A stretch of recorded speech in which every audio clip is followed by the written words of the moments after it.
Eh bien, nous allons voir maintenant ce chapitre sur le roi de guerre, première partie de ce qui pourrait être intitulé le chapitre sur Louis XIV en toute majesté.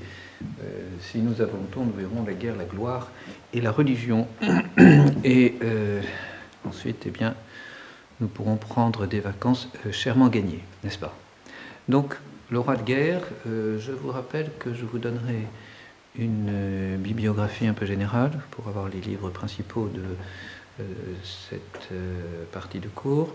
Je vous rappelle aussi que vous avez dû recevoir déjà tout un résumé des guerres de Louis XIV, opérations militaires et diplomatiques, avec l'ensemble des cartes et autres documents qui peuvent expliquer, éclairer cette partie du cours importante. On retient bien sûr cela, Louis XIV, roi militaire, roi conquérant, roi glorieux par les armes, et puis roi regrettant ses folles guerres avec ses folles dépenses. Ne m'imitez pas dans mes guerres, dit-il sur son lit de mort au petit Louis XV qui va lui succéder, petit Louis XV qui n'a guère que 4 ans. Alors, nous allons voir ce qu'il en est, parce que c'est vrai qu'avec Louis XIV, l'armée a joué un rôle extrêmement important pour le façonnement du régime. Il a joué un rôle très important pour accroître l'administration du royal, rôle très important par son retentissement sur ses répercussions plutôt sur les finances. J'ai trop aimé la guerre, ne militez pas en cela, non plus que dans les trop grandes dépenses que j'ai faites. C'est vrai, la guerre coûte très cher, a toujours coûté très cher, coûtera toujours très cher. Et c'est entendu que Louis XIV a été un roi guerrier dans l'histoire métallique du règne, c'est-à-dire l'histoire qui est tracée par les médailles que le roi a fait frapper pour commémoration des principaux événements de la guerre, de son règne. 218 médailles sur 332 le représentent en Mars, c'est-à-dire en dieu de la guerre. 88, c'est le deuxième score, on pourrait dire. Le font voir en Jupiter et 17 en Apollon. C'est dans une cérémonie militaire, le carrousel des Tuileries de 1662, que Louis XIV inaugure son symbole du soleil. Donc, la pierre angulaire du règne, c'est une pierre militaire. Ce qui est visé, je vous le disais dans le cours précédent, c'est le précaré, c'est-à-dire des frontières logiques, rationnelles, solides, qui assurent la sécurité du royaume. Mais ce précaré, ne nous cachons pas qu'il est fait d'opportunisme. Pour Richelieu, pour Mazarin, c'était déjà le cas, pour Colbert, Louvois et Louis XIV, ce sera aussi la même chose. Il n'y a pas de plan préconçu rigoureusement mené pour les conquêtes selon une chronologie, par exemple, une échéance, des échéances ou un échéancier. Non. Alors, nous verrons tout d'abord la conception du roi, la conception de l'époque sur la guerre, sur la patrie, la nation, puis nous regarderons les questions ensuite plus techniques qui touchent à l'armée. Voyons tout d'abord les idées, la conception de la guerre et de ce qui tourne autour de la guerre. Je vous indiquerai juste que l'un des principaux historiens, c'est M. Corvisier, décédé cette année, l'année dernière, en 2019, et puis pour la diplomatie, M. Belli. Alors les termes qui concernent rapidement, n'est-ce pas, ce qui va tourner autour du patriotisme. Il y a le terme d'État, je ne reviens pas dessus, État qui coexiste avec res publica, c'est un terme du XVIe siècle, nous en avons déjà vu l'existence et le sens. Ce terme de res publica s'efface petit à petit. Le terme qui est utilisé pour être équivalent de république, c'est royaume, avec un R majuscule. Le royaume, c'est la France. C'est la France dans son ensemble, sans autre précision, on pourrait dire, idéologique. Le roi représente la France en tant que possesseur, ce qui ne veut pas dire propriétaire. Louis XI déclarait « Je suis France ». De Gaulle dira 300 ou 400 ans plus tard « C'est moi la France ». Donc royaume est un terme affectif, si on devait lui donner une certaine connotation, c'est plutôt cela, alors que État serait plutôt le terme abstrait. Mais il désigne grosso modo à l'époque la même réalité. État est simplement souvent impopulaire. Il a une connotation juridique, populaire, politique assez froide. En tout cas, ce qui est certain, c'est que dans le dictionnaire de l'Académie française, qui paraît en 1694, qui est le premier grand dictionnaire après celui de M. Furetière, le dictionnaire de l'Académie française équivaut État et France. Nation. La nation est une allusion à un fait de nature, naturalité, dit-on à l'époque, pour désigner la nationalité. On parlera d'un métier à recrutement ethnique, à recrutement national. Par exemple, la nation des hussards. Ou encore, on désignera les habitants d'une région géographique, la nation des Bretons, la nation des Gascons. Le collège des 4 nations à Paris désigne Italie, Flandre, Alsace et Roussillon. Nation peut être équiparée à peuple. Furetière nous dit que peuple, c'est un nom collectif qui se dit d'un grand peuple habitant une certaine étendue de terre, refermé en certaines limites ou sous une même domination. Donc, vous voyez, le peuple, la nation, ce sont les ressortissants, habitants du royaume.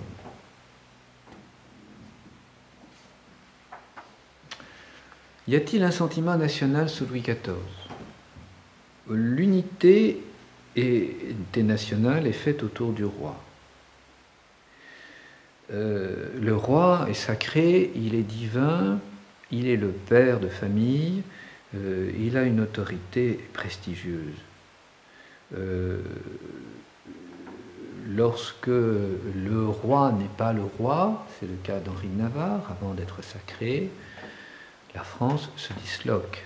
Une fois qu'il est sacré, l'unité se refait naturellement autour du roi.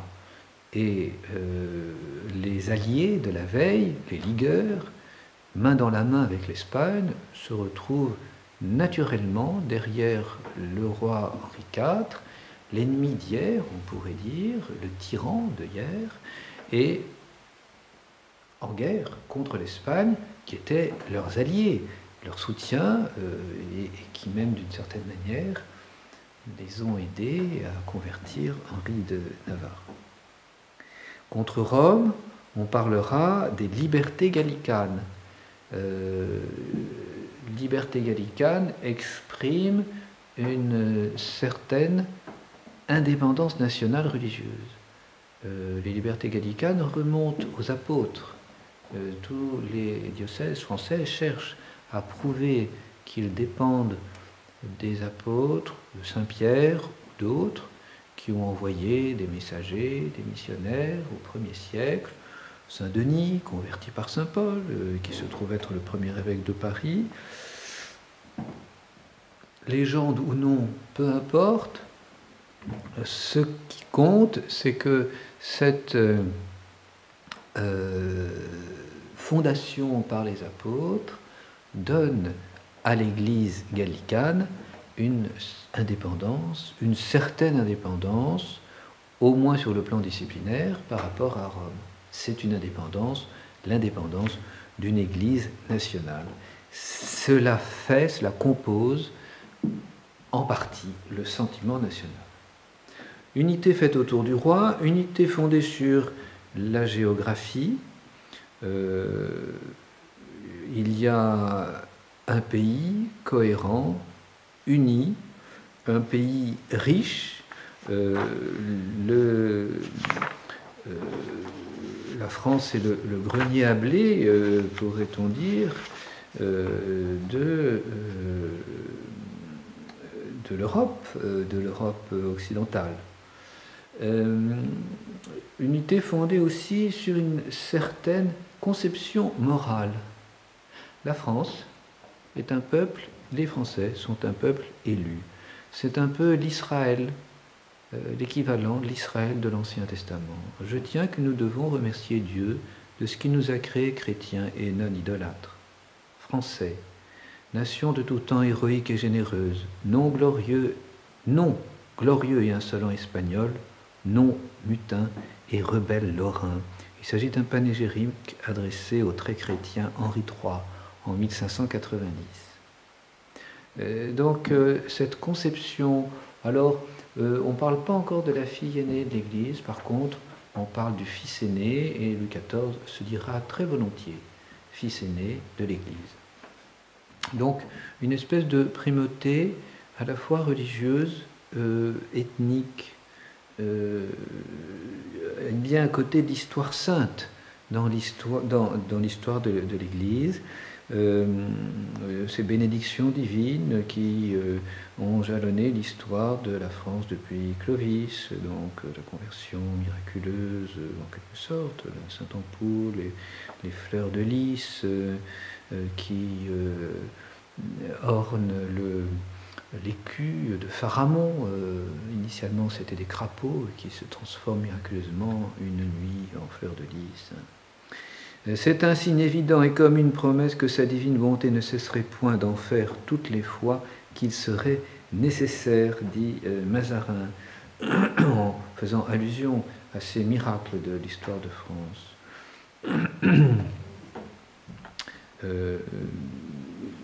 Multiples sont les ouvrages qui soulignent cette élection divine de la France. Michel de Marolles, Histoire des rois de France, 1663. Le Ragois,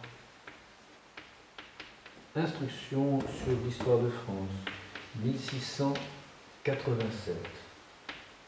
Mézeray, Histoire des Francs depuis Pharamond jusqu'au règne de Louis le Juste, 1685. C'est à la fois des panégyriques historiques et puis c'est des panégyriques en l'honneur des races royales, mais c'est aussi des panégyriques de la France même, royaume de Dieu. Cette France est un peuple libre, le franc. Toutes personnes sont franches en ce royaume. Sitôt qu'un esclave atteint les marches de celui se faisant baptiser, il est affranchi, dit Loisel, dans les institutions coutumières de la France, en 1607. Il y a indéniablement un côté d'autosatisfaction, bien sûr. Le chef-d'œuvre des plus excellentes perfections qui se puissent trouver sous la chape du ciel pour être comme ils sont donnés de grâce singulière.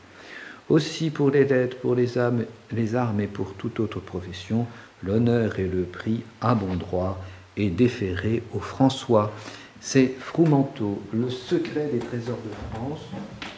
Froumentot est un auteur très célèbre à l'époque, fin du XVIe siècle, 1581, le secret des trésors de France.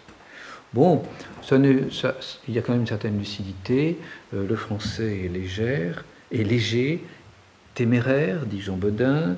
Il y a un côté de galanterie, mais aussi de gauloiserie prononcée. Richelieu, dans son testament politique, il n'y a pas de nation au monde si peu propre à la guerre que la nôtre.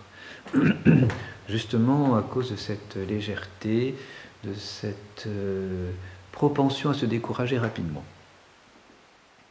Voilà comment on peut, en quelque sorte, indiquer ces qualités morales du royaume de France et qui font le sentiment français. Bon, bien sûr, on termine en se rappelant la protection divine toute particulière que Dieu a adressée à ce royaume. On a bien sûr Jeanne d'Arc, on a aussi Louis Dieudonné, le petit Louis XIV, né miraculeusement, annoncé miraculeusement par la Vierge de Cotignac. La mission de la pucelle d'Orléans, dit Michel de Marolles, pendant que les Anglais occupaient la plus grande partie de notre royaume sous Charles VII, a été la protection de Dieu sur le monde, sur la France. Bien, la France est donc, pour résumer, une sorte d'instrument de Dieu pour l'Église. Et sous Louis XIV, on aura encore cette volonté de présenter la France comme la première nation catholique, le soutien de Rome. D'une certaine manière, c'est vrai. Louis XIV n'est pas si gallicant que cela, même s'il y a pu y avoir des crises graves quant au gallicanisme sous son règne.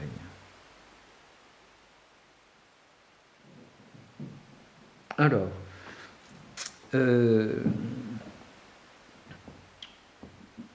pour terminer, on peut signaler ce que dit Lafeuillade. Est-ce que reprend Louis XIV dans ses mémoires? Il y a une gloire éternelle du nom français. L'unité française, le sentiment national français, c'est aussi l'action de l'État. Et c'est surtout à partir de Richelieu et de sa propagande que l'on a insisté sur les bienfaits donnés par l'État royal. Vous avez en particulier le rôle de la Gazette, donc de Théophraste Renaudot, qui insiste sur cette action royale pour le bien des Français. Il y a les inscriptions des monuments, des médailles, qui sont sous la haute direction de l'Académie des inscriptions et des belles-lettres. Cette Académie des inscriptions et des belles-lettres date de 1663 et elle est l'œuvre de Colbert. On peut signaler aussi, par exemple, un ouvrage qui s'intitulerait « Le tocsin et la trompette des paysans de Picardie contre les Espagnols » en 1636, et qui est aussi une célébration du rôle de l'État qui vient libérer ces pays, ces régions qui appartiennent de droit à la couronne de France. Enfin, le sentiment national, il est accru par la langue française, puisque donc les patois sont en recul. Le français est la seule langue officielle du royaume, c'est la langue de l'administration, depuis l'ordonnance de Villers-Cotterêts en 1539, sous François Ier. mais il faut encore du temps pour que cela s'impose, et en particulier que cela déloge les patois.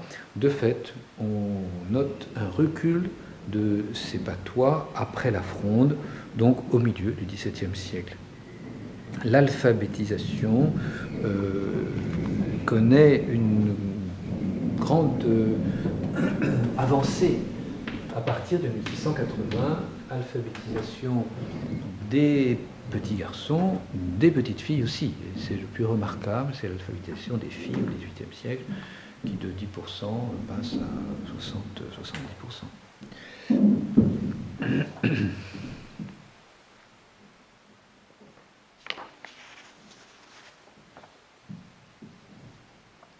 Bon, voilà pour ce qui constitue le sentiment français, le sentiment national français.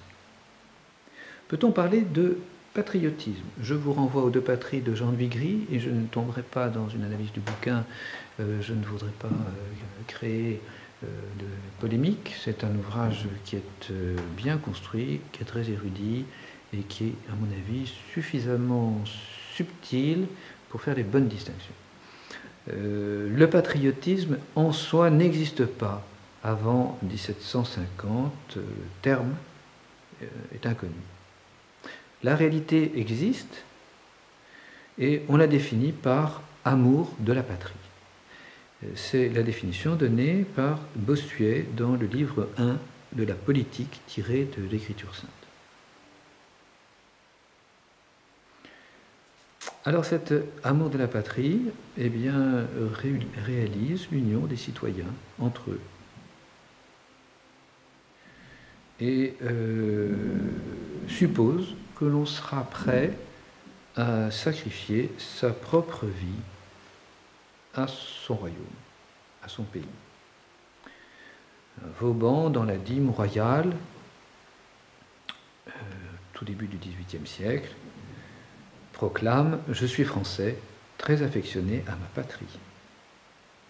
Saint-Simon, jugeant Vauban dans ses mémoires au tome 14, patriote comme il l'était, il avait toute sa vie été touché de la misère du peuple. Donc le patriote est celui qui est uni à ses concitoyens, à ses sujets, aux autres sujets français. Il y a les bons patriotes, Mazarin. Il y a les mauvais patriotes, ces Français de l'étranger, qui ont agi contre le roi. Et bien sûr, on pense à la Fronde. Le bon patriote est au service de l'État royal. C'est le rôle de tous, et au premier chef, c'est le rôle de la noblesse au combat pour défendre la patrie. C'est là le vrai patriotisme. Ce patriotisme se compose de plusieurs traits. Il y a une fidélité inviolable au roi. C'est ainsi que Gaston Jean-Baptiste de Roquelaure, en 1652, définit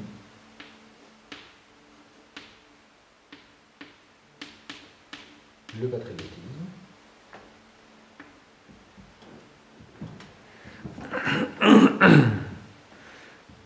Évidemment, c'est dans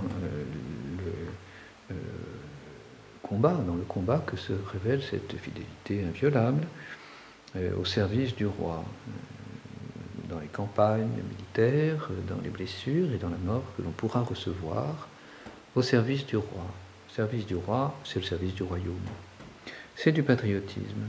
Michel de Marolles, dans son Histoire des rois de France, en 1663, indique ce soldat qui vient de perdre son bras, sa main emportée par un boulet, en 1654, au siège de Stenay. Le soldat Manchot la ramassa généreusement et la vint présenter au roi, lui disant qu'il se tenait glorieux de l'avoir perdue à son service. Fidélité inviolable qui se double d'un service de l'État. À plusieurs fois, on a ainsi cette citation, en quelque sorte, qu'on lit dans un ouvrage de Anselme. Anselme de Sainte-Marie est un généalogiste du XVIIIe siècle. Ces ouvrages font encore date, font encore autorité aujourd'hui. Alors, a plusieurs fois exposé sa vie en nous servant, dit le roi, nous et notre État. Nous et notre nation et notre peuple. Bien, le terme de patrie est très rarement utilisé. On parlera plus souvent du terme de France, l'amour de la France plutôt que l'amour de la patrie. La France a un avantage sur le roi parce que la France, elle est de tous les temps. Le roi y passe, les rois se succèdent. Voilà comment on peut, en quelque sorte, exposer ce qu'est le sentiment religieux, le patriotisme, le royaume, la France, l'État, tel qu'un Français du temps de Louis XIV peut le considérer. Je vais tirer le rideau parce que je sens qu'il y a un petit peu trop de lumière qui risquerait de vous aveugler. Un peu de patience.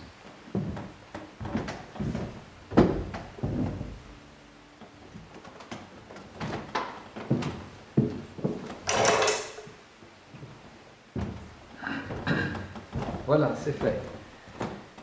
Me revoilà. Voyons maintenant le roi en guerre.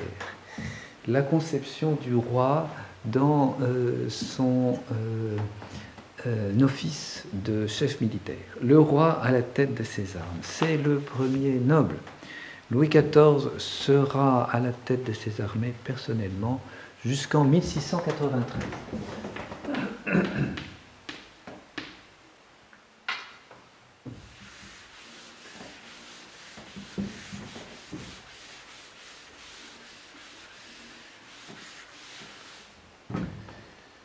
Être à la tête de ses armées, ça veut dire risquer d'être tué, bien sûr, et soi-même, ses ministres, ses courtisans.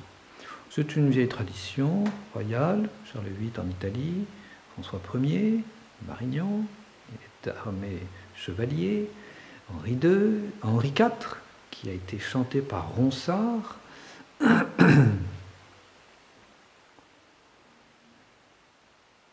Son héritier, dès ses plus jeunes ans, aime la guerre, il est haut de courage,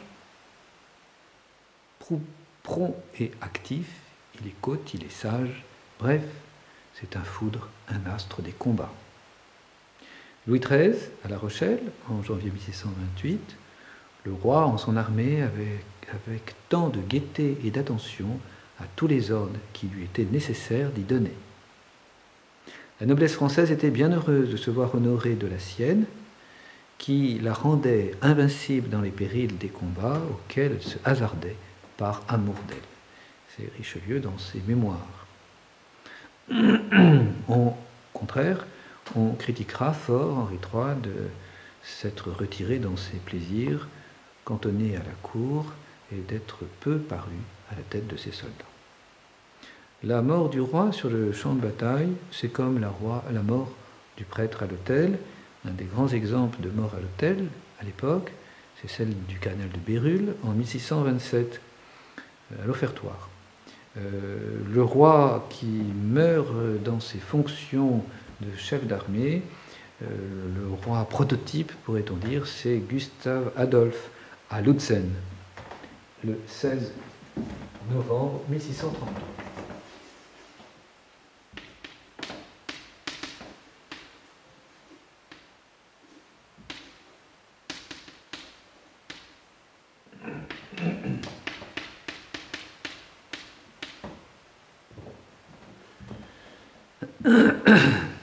La Motte Leveillé le présente comme cela, n'est-ce pas? Ce roi militaire s'oppose aux rois de cabinet, les rois de bureaucrates, ce que tous les grands princes ont estimé être de leur devoir, c'est de se tenir à la tête de son armée Un chant de victoire est le plus beau lit d'honneur où puisse reposer un grand roi, lit-on dans cet ouvrage qui est pour la formation de Louis XIV en 1640 de l'instruction de Monseigneur le Dauphin. Et la mort du roi décuple les forces de l'armée au lieu de l'étonner, de la mettre dans la stupeur ou dans la débandade. Les Suédois perdent leur roi, mais gagnent la bataille de Lutzen. C'est une forme. Le roi sacré doit être prêt à ce sacrifice. Les qualités royales se révèlent alors au cours de la guerre. L'héroïsme, dit Ardouin de Périphix dans son histoire d'Henri le Grand, ralliez-vous à mon panache blanc, à mes plumes blanches. Le roi est bien visible et il est donc susceptible d'être spécialement visé et attaqué. À Cartier, je vous prie, ne m'offusquez pas, je veux paraître, dit Henri IV aux militaires qui voulaient le protéger à Coutras contre la Ligue. Sollicitude, donc héroïsme, qualité du roi, sollicitude, direction de toute chose. Dans le combat, il était partout, remarquait toute chose, et il donnait ordre de même que s'il eût eu 100 yeux et autant de bras. Sollicitude et la force qui est décuplée dans cette royauté au combat, le bruit, l'embarras, la poussière et la fumée lui augmentant plutôt le jugement et la connaissance que de le troubler. Donc, toutes ces citations d'Henri de Périphix à l'honneur de Henri IV. Ce roi de guerre qui risque sa vie, qui doit finalement, c'est la plus belle chose, donc mourir pour la patrie, mourir pour son peuple, mourir pour ses sujets, mourir pour son corps mystique, eh bien, c'est une victime offerte religieuse. Nous avons la prière d'Henri IV au siège d'Amiens, avant le combat du siège d'Amiens en 1597. « Ah Seigneur, si c'est aujourd'hui que tu me veux punir comme mes péchés le méritent, j'offre ma tête à ta justice. N'épargne pas le coupable, mais Seigneur, par ta sainte miséricorde, prends pitié de ce pauvre royaume et ne frappe pas le troupeau pour la faute du berger. » C'est plutôt beau comme prière, on pourrait presque dire prière d'offertoire. Louis XIII à La Rochelle apparaîtra comme ce roi sacré, ce roi de l'Ancien Testament. Charles Bernard, comme ça se prononce, dans son histoire du roi Louis XIII, le présente comme un David, faisant chanter des louanges religieuses dans le camp militaire. Ce camp, c'est une espèce de Jérusalem. La vengeance et la justice de Dieu s'y voient sans aucune différence de la ville de Jérusalem, sinon en son nom. C'est le Mercure de France, dans un article de 1628, page 690. L'assaut, la conquête de La Rochelle est quasiment une espèce de procession religieuse avec une préparation sacrée. Le mardi saint, à Surgères, non loin de La Rochelle, le roi se retire, fait retraite religieuse avant d'entrer au camp le lundi de Pâques. Après avoir fait ses dévotions, assister aux cérémonies du jour, communier et toucher les malades, ce qui se reproduira en novembre 1628. Vive le roi qui nous a fait miséricorde, c'est ce que l'on chante à son entrée dans le camp. On va, quand on prendra la ville de La Rochelle, chanter un Te Deum dans l'église Sainte-Marguerite, le confesseur du roi, le père Suffren, prononçant un panégyrique sur Louis XIII et David, le patron et le modèle de tous les rois. Alors, bien sûr, il y a cet idéal et puis il y a aussi la réalité. Et parfois, elle est beaucoup plus prosaïque. Richelieu freinera toujours les velléités belliqueuses de Louis XIII, en particulier en mai 1635, lors de la déclaration de guerre contre l'Empire, l'Espagne et l'Empire. partir en Lorraine aurait fait grand désir de Louis XIII, mais Richelieu s'y oppose. L'armée est faible, dit-il, donc 7000 hommes, 1200 cavaliers, 4000 Suisses, la victoire est problématique. Si vous vous absentez, les affaires du royaume ne seront pas assurées. Donc Richelieu veut empêcher le roi de partir, et Louis XIII part cependant. Ça, c'est du panache. Alors Louis XIV, eh bien Louis XIV hérite de cette conception et aussi donc de ce dilemme entre le roi militaire et puis le roi administrateur. Roi en campagne, Louis XIV va l'être, et il va l'être toujours avec beaucoup de bonheur. Il influence bénéfiquement ses hommes. Quelle consolation pour ceux qui mouraient à son service d'être loués et regrettés par un si grand prince, et d'attirer en mourant quelques-uns de ses regards. Quelle joie pour ceux qu'on emportait blessés, de trouver en passant les yeux de leur maître, de recevoir des éloges de sa bouche et de ressentir les effets de sa libéralité, dit Paul Tallemant en décrivant la prise de Maastricht.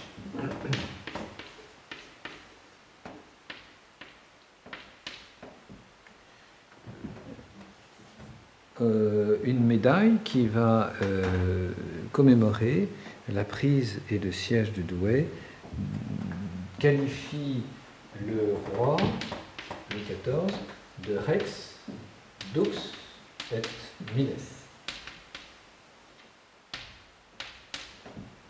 Chef et soldat. Il y a un lien qui se crée entre les soldats et leur souverain, un lien que l'on pourrait appeler de chevalerie, un lien féodal. Alors, pendant la guerre de Hollande, Louis XIV est au contact de ses soldats. Il restera 647 jours en campagne, dont près de 166 jours en 1673. Presque la moitié de l'année, un peu moins, 40%, 19 sièges sur les 42, dirigés par Vauban, bien sûr, mais assistés par le roi, voient donc la présence de Louis XIV.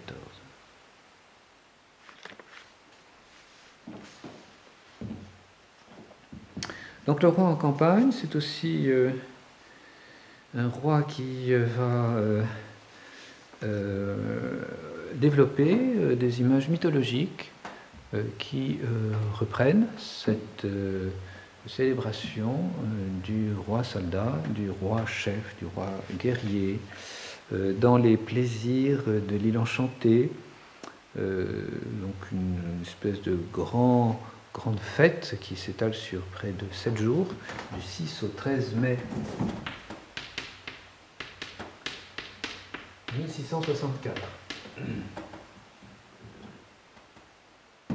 Le roi est présenté comme Roger, preux chevalier délivrant les grands de la captivité dans laquelle les tient Alcine. Il est armé comme un grec cuirassé de lames d'argent. Le roi aimera se faire représenter aussi comme le conquérant Alexandre. Et vous avez le tableau de Lebrun en 1661, les reines de Perse au pied d'Alexandre.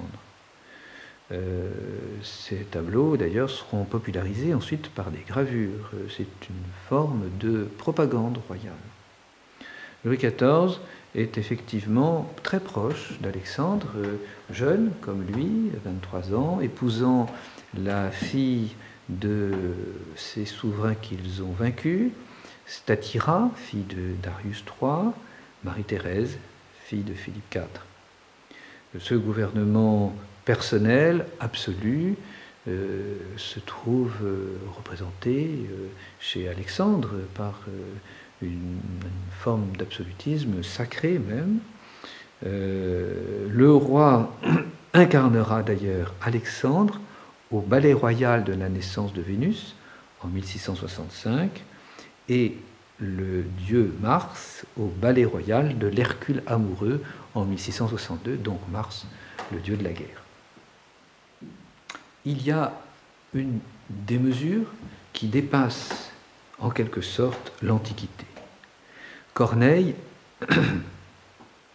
dans un de ses comptes rendus sur la guerre de Hollande, dira qu'il fallait faire mieux que les Romains. Louis XIV doit dépasser Alexandre, Pompée, les grands chefs de l'Antiquité. Dans ces revues militaires, il y a un faste inégalé jusqu'à présent. À Colombes, en 1665, le Bernin, d'ailleurs, assistera à cette revue militaire. Il déclarera n'avoir jamais rien vu de tel. Il y a 8000 hommes qui défilent ce 13 juillet 1665.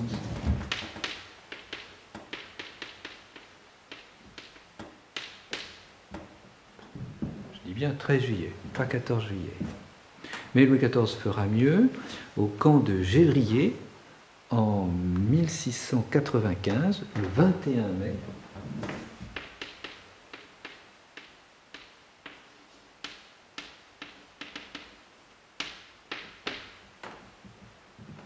C'est 100 000 hommes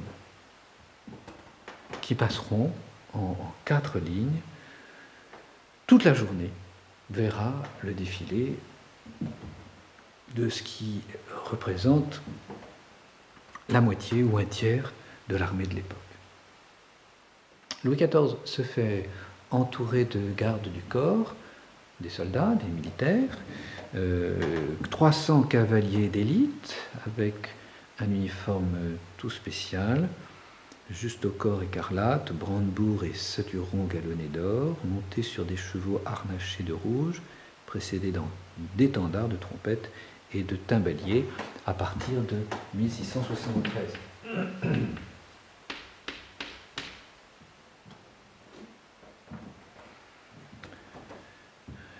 Deux compagnies de mousquetaires formeront la maison militaire du roi, 10 000 hommes, à partir de 1671, les mousquetaires gris et les mousquetaires noirs. L'un aura pour symbole, pour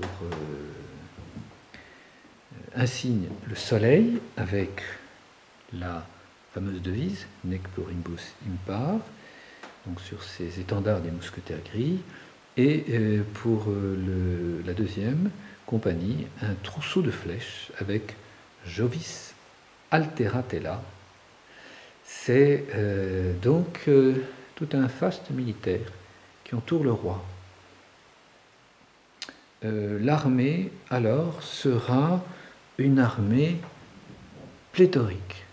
Je vous disais qu'on avait environ 10 000 hommes qui constituaient l'armée d'Henri IV en 1610. En 1635, 25 000 hommes, au début de la guerre de 30 ans. En 1642, 100 000 hommes. En 1659, à la fin de la guerre contre l'Espagne, 250 000 hommes. Il y aura alors des contractions d'effectifs. La guerre se termine. Mais donc on passe l'année suivante à 100 000 hommes. C'est donc l'armée en temps de paix. Mais pour la guerre de succession d'Espagne, en 1710, on sera par exemple à 380 000 hommes.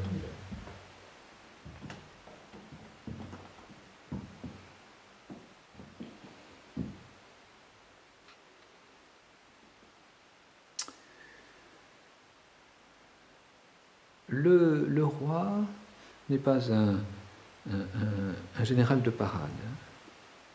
Il exprime son autorité dans les combats, il donne son avis, c'est lui qui donne l'ordre de l'assaut dans les sièges, bien sûr, sous la direction de Vauban. Mais il n'est pas qu'un assistant, et il pourra aussi modifier les plans, la tactique ou la stratégie.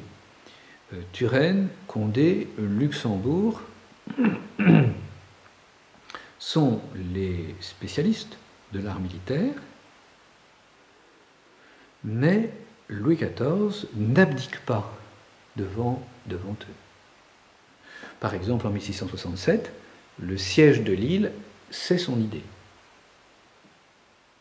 En 1668, il va d'ailleurs mettre un nouveau type de commandement en place, dont nous allons parler, et la stratégie ressort du roi, plus que des généraux qui se cantonneront plus au mouvement, à la tactique, si on veut, ou en tout cas à la stratégie secondaire.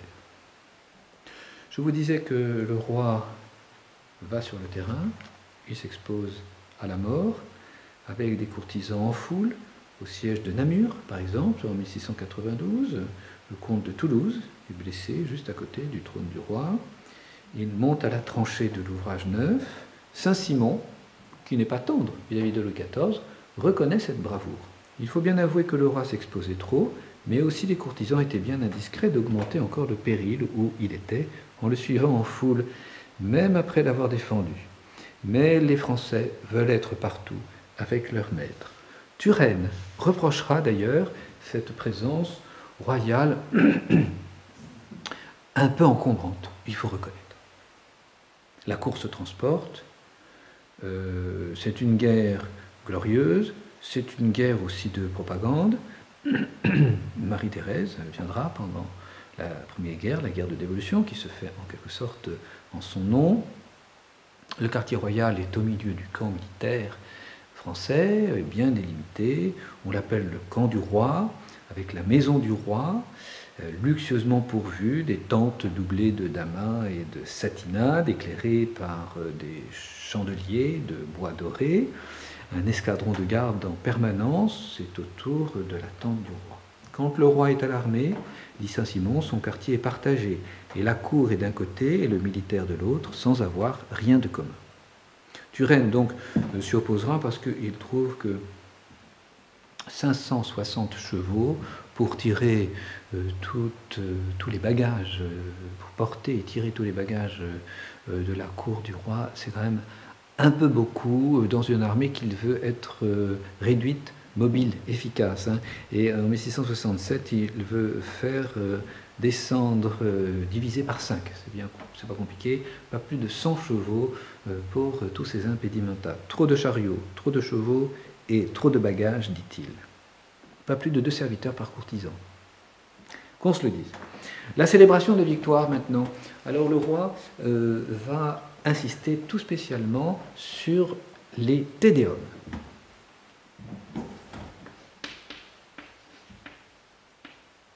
Et on se rappelle bien sûr le Tédéum de Marc-Antoine Charpentier. Quand je dis le Tédéum, c'est les Tédéums de Marc-Antoine Charpentier, particulièrement bien adaptés à cette célébration du roi qui se chante extraordinairement avec pompe et cérémonie pour rendre publiquement grâce à Dieu d'une victoire remportée ou de quelque autre événement heureux. Voilà la définition tirée du dictionnaire de Trévoux en 1732.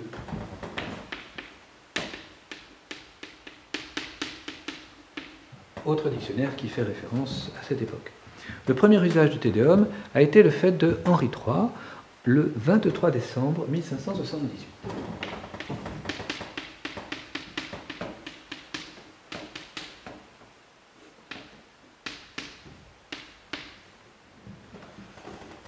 C'est pour la victoire sur les reîtres que les Tédéums ont été chantés, reîtres à la fois protestants et un peu barbares, il faut le reconnaître, sans foi ni loi. Alors c'est une manière de faire pièce aux protestants d'un côté, puis aux catholiques de la Ligue de l'autre côté, qui faisaient des processions religieuses très fournies, de religieux capucins, dominicains, enfin, tous les moines que l'on pouvait sortir des monastères à l'époque, tous armés d'arquebuses. C'était un côté un peu grandiloquent. Le Tédéum est une sacralisation religieuse, à la fois de la victoire ou de la guerre par la victoire.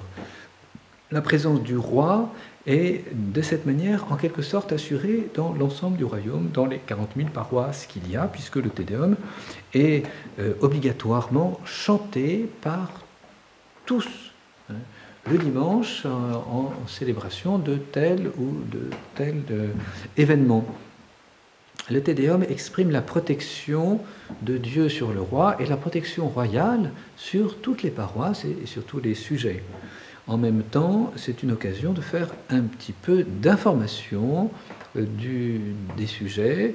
La lettre lue avant le Te Deum par monsieur le curé donne des renseignements sur la victoire, date, lieu, nom des régiments, chef vainqueur, chef vaincu.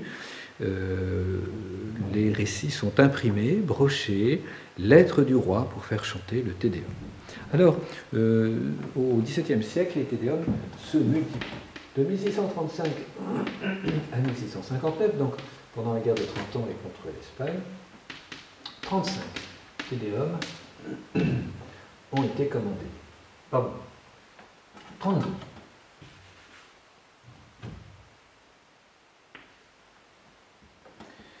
En 1672, 6 Te Deum sont composés par Marc-Antoine Charpentier. 5 seront chantés. Ypres, puis Genda, Gand et la paix de Nimègue. Donc le Te Deum, c'est une cérémonie extrêmement commune et nécessaire pour l'exaltation du roi guerrier. Ensuite, il y a la célébration de la victoire par les monuments. Et le premier, c'est bien sûr Versailles. Dans les deuxièmes appartements, qui sont décorés à partir de 1671, sur une dizaine d'années, c'est le Brun. C'est le deuxième appartement où le roi reçoit, mais ne vit pas, sont chargés de célébrer par des fresques les victoires du roi. Puis vous aurez la Galerie des Glaces, qui est édifiée de 1678 à 1684. Cette Galerie des Glaces, après la paix de Nimègue, exprime la grandeur du roi, maître de l'Europe. Dans donc le deuxième appartement, nous avons un traité du bon gouvernement. Sont représentés les grands conquérants de l'Ancien Testament, de l'Antiquité, plus exactement, Alexandre, Cyrus, César, Auguste. On y a ajouté quelques dieux, Mercure, Mars, Apollon. Charles Perrault, qui est en quelque sorte le ministre de la propagande, c'est le docteur Goebbels, si je puis m'exprimer ainsi, de Louis XIV. Charles Perrault dit qu'ils sont tellement semblables de Sa Majesté que l'on y voit en quelque sorte toute l'histoire de son règne sans que sa personne y soit représentée. C'est donc très habile. Sous cette fiction historique, le roi Louis XIV est en fait très présent, et d'autant plus présent qu'on ne le voit pas directement. Ce sont des allégories. Allégories, c'est-à-dire des représentations imagées dont chaque détail renvoie à une réalité. Ce n'est pas une fable. La fable est une pure invention, sans aucun rapport avec la réalité, seul compte sa morale. L'allégorie, c'est point à point une réalité qui est transfigurée dans une autre réalité chargée de l'exprimer. Le salon de Mars célèbre avec 6 tableaux au sujet antique les grandeurs de Louis XIV. La discipline avec César, la justice et la force contre les injustes, les superbes et les impies, avec Cyrus et Démétrios Poliorète, le triomphe avec Constantin, grand empereur, le premier empereur chrétien, et puis le roi, source de toute grâce et source de toute justice et de tout châtiment, avec Marc-Antoine et Alexandre Sévère. Sont représentés aussi les trophées arrachés aux Turcs, aux Espagnols, aux Hollandais. On voit 15 héros, 8 Romains, 5 Grecs et 2 Perses. Et des représentations multiples, donc Auguste 5 fois, Cyrus 3 fois, César 2 fois. En 1678, le 26 septembre 1678, pour la Galerie des Glaces, un conseil secret décide de modifier le programme de Lebrun pour l'histoire sur les conquêtes. On va représenter en 30 peintures les 2 premières guerres de Louis XIV, victorieuses, guerre de Dévolution, guerre de Hollande. Donc des tableaux qui sont une forme de reportage, de reportage par la peinture, de reportage par l'image. On y trouvera alors à la fois des côtés un peu, on pourrait dire, humanistes, charitables, hein, le soulagement du peuple pendant la famine en 1662, les invalides en 1674, la réformation de la justice. Alors là, c'est déjà plus sérieux, si j'ose dire. C'est le roi de justice, 1672, l'arrêt des duels, 1662. Donc vous voyez des côtés qui paraissent plus anecdotiques, mais qui soulignent bien la grandeur du roi qui s'occupe de tout, et y compris des choses, n'est-ce pas, pour le bien direct de ses fidèles. Et puis, alors, les côtés plus militaires, le passage de l'armée au guet de Tauis en 1672, le passage du Rhin, Maastricht, 1673, les Turcs vaincus en Hongrie en 1664, il n'y avait pas beaucoup de Français, hein, mais il y en avait quand même quelques-uns, Aix-la-Chapelle, Gand, la paix de 1678. Il y a 6 petits tableaux pour la diplomatie, 2 petits pour la guerre, et puis de très grands tableaux qui font environ de 3 mètres sur 3, à peu près 3 mètres sur 4. À 4 reprises, le roi est représenté donnant des ordres. Il y a donc là une véritable orchestration de l'image du roi. Et les artistes suivent le roi au combat. On peut signaler les historiographes, Pélisson en 1677, Boileau 1676, Racine, donc des auteurs prestigieux. Le poète Chapelain en 1667 pour la guerre de Dévolution. Il composera son sonnet sur l'invasion des Flandres. Il y a les peintres, il y a les graveurs. Lebrun, dès 1666. Porocel, Van der Meulen, qui est le peintre de la cour.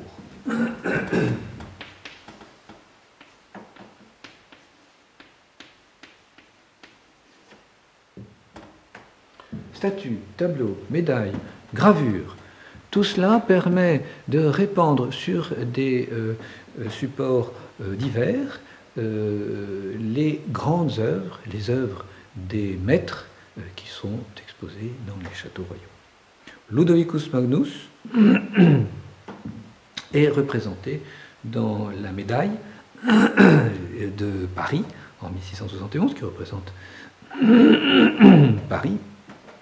1675, Arc de triomphe de la porte Saint-Martin, dont l'inscription est Ludovico Magno, et vous avez jusqu'à des concours qui sont donnés sur des thèmes glorifiant le roi. Par exemple, l'Académie de peinture et de sculpture propose en 1672 le passage du Rhin. On peut dire, je crois qu'on peut dire, que le roi est très heureux. Le roi militaire est très heureux. C'est un Louis XIV plein de fougue, plein de jeunesse. C'est un Louis XIV qui réussit. C'est un Louis XIV qui est près de son peuple. C'est le Louis XIV qui a été petit pendant la Fronde et puis qui a été ballotté de droite et de gauche, n'est-ce pas, dans toutes les villes, les campagnes, et puis qui a été si proche de ses sujets qui étaient attendris en voyant le petit roi de 10 ans. Alors, c'est un petit peu le même principe, la même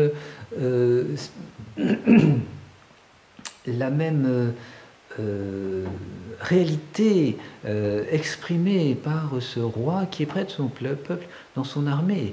On le voit bien, c'est le roi au régiment, le roi qui côtoie alors des régiments qui viennent de toutes les régions, des chefs qui ont l'occasion ou jamais, petit capitaine, de se retrouver face au au grand roi.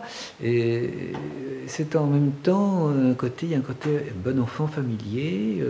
Et puis en même temps, c'est le roi de majesté, c'est le roi qui représente la France, c'est les intérêts du royaume qui sont là dans les mains du roi et dans les mains de l'armée.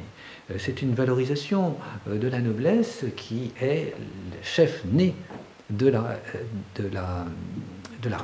des armées. Et puis il y a un tournant qui est malheureux, qui est très certainement une erreur. On pourrait dire, tout d'un coup, Louis XIV prend 20 ans d'un coup. La vieillesse le rattrape, la vieillesse l'accable. C'est lorsque intervient cette grande mutation du 8 juin 1693.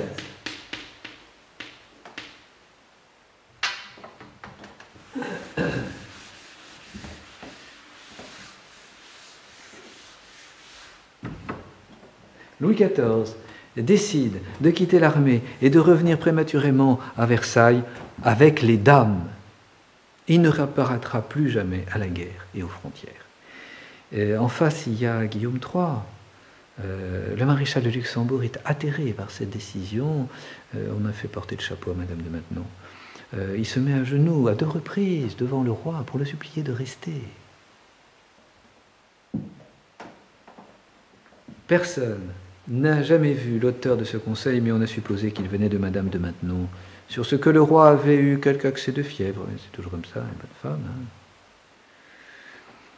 Alors, super protectrice, ça doit avoir des limites quand même. Et c'est bien là un conseil de femme que M. de Luxembourg et tous les autres ministres ont désavoué. Aussi, cette retraite n'a pas fait honneur au roi, qui depuis ne s'est point trouvé à la tête de ses armées, où cependant il avait toujours été heureux, dit le marquis de la Fare dans ses mémoires. L'effet de cette retraite fut incroyable, jusque parmi les soldats et même parmi le peuple, dira Saint-Simon. Alors voyons maintenant le gouvernement de la guerre par le roi. C'est l'œuvre des militaires, réservée aux militaires, pourrait-on dire. Turenne, général en chef. Condé est en demi-disgrâce, il est plus âgé aussi, mais c'est vraiment le grand militaire de Louis XIV, grand militaire des succès de Louis XIV, c'est Turenne. Général en chef jusqu'en 1668, c'est encore l'armée de jadis, c'est encore une armée de noblesse. Et cela ne dure pas, parce que au début de la guerre de dévolution, c'est le Conseil d'en haut qui va prendre en main la guerre.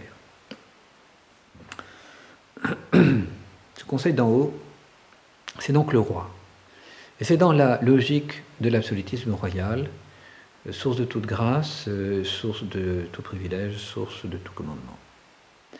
Alors, le commandement opérationnel de la guerre de Hollande va échapper aux militaires et pour devenir l'apanage du roi et de son état-major personnel.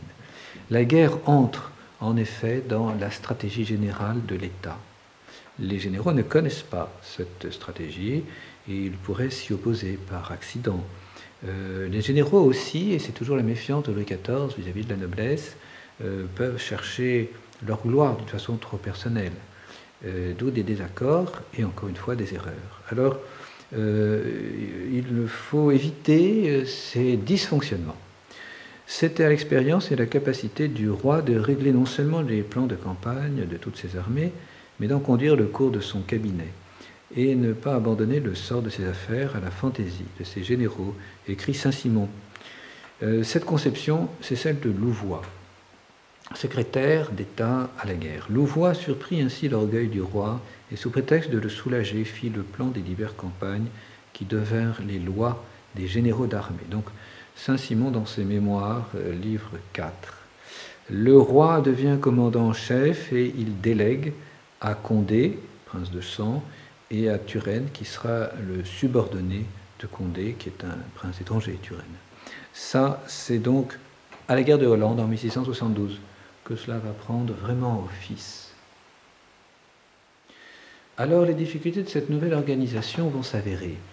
D'abord, la direction à distance de la guerre par des civils, comme Louvois, en partie, il n'y a pas que ça bien sûr, qui ignorent les réalités de la guerre, vont créer des heurts avec les grands généraux.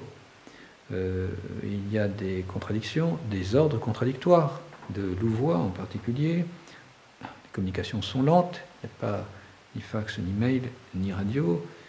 C'est les pigeons voyageurs, ou c'est les courriers. Les difficultés de l'armée sont méconnues par les hommes de bureau. Une armée qui peut être fatiguée, encombrée de malades. Turenne va s'opposer à cette direction de l'armée à distance. Il va même saboter la campagne d'automne en 1672.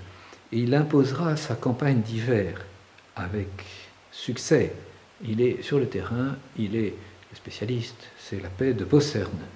Il va réussir à séparer les Allemands des Hollandais.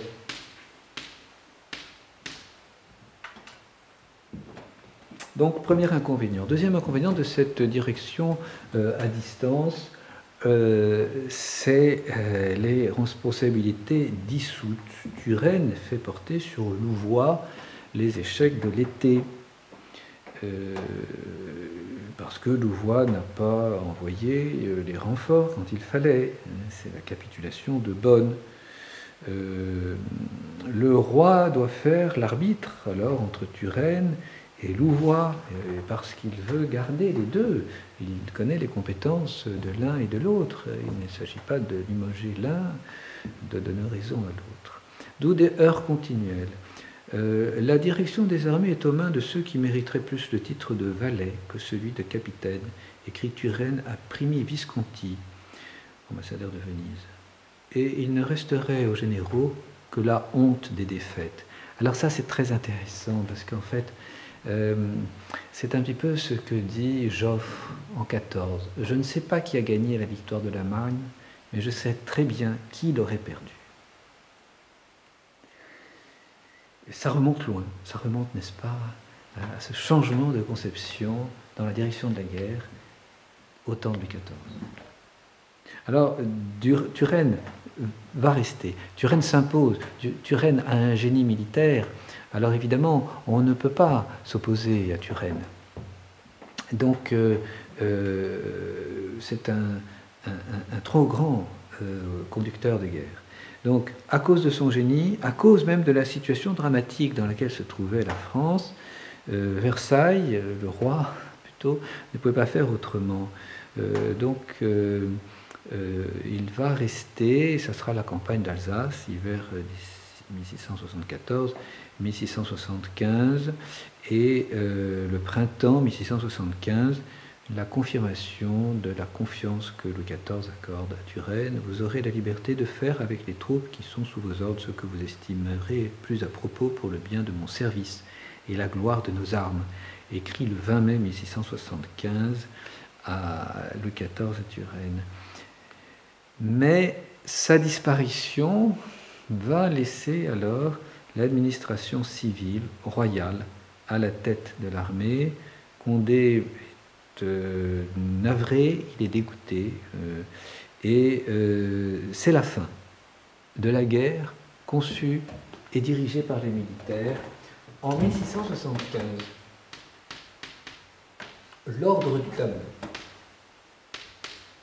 vient confirmer cette révolution dans le gouvernement de l'armée. L'ordre du tableau, c'est l'avancement prévu automatiquement à l'ancienneté et non plus à la compétence. Et donc, que ça soit... donc, ça veut dire quoi? Ça veut dire que finalement, les militaires, les officiers n'ont plus besoin d'être des génies. On leur demande d'être de fidèles instruments dans les mains du roi et de son état-major. Et donc, celui qui dirige la guerre, eh bien, c'est Louvois. Et puis, à la disparition de voix, ce sera le marquis de Chambay. Sera collaborateur de Louis XIV. Je vais mettre la main sur mes notes. Et je suis sauvé par la cloche. Vous avez vraiment beaucoup de chance. Alors, eh bien, j'ai trouvé l'ordre de mes notes. Et donc, dans la prochaine communication, nous continuerons et j'espère que nous finirons cette leçon sur l'armée de Louis XIV. Je vous souhaite une bonne soirée et j'espère que vous tenez toujours le coup dans ce confinement bizarre. À bientôt.